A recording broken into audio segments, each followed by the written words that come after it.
কৰিছোঁ কণমানিজনীক যেন আপোনালোকে মৰমেৰে লয়। তেওঁ বজোৱা এয়া গগনা বজাবলৈ উঠি আহিছে।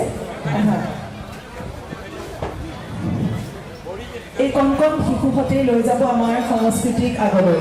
গতিকে এই মঞ্চসমূহে তেওঁলোকক উৎসাহিত কৰাৰ অন্যতম থলী। এয়া কণমানি আৰাধ্যা বিহুৰ সাজত সুন্দৰকৈ কপৌৰ ফুল পিন্ধি আপোনালোকৰ আগলৈ আহিছে।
কণমানিজনীয়ে আজৰি বাঁহৰে লাহৰি গগনা সুন্দৰকৈ বজাই শুনালে, এটি বিহু নামো গালে।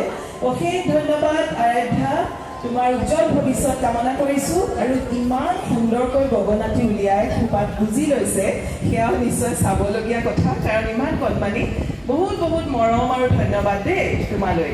এতিয়া ৰাইজৰ বাবে আমি আগবঢ়াবলৈ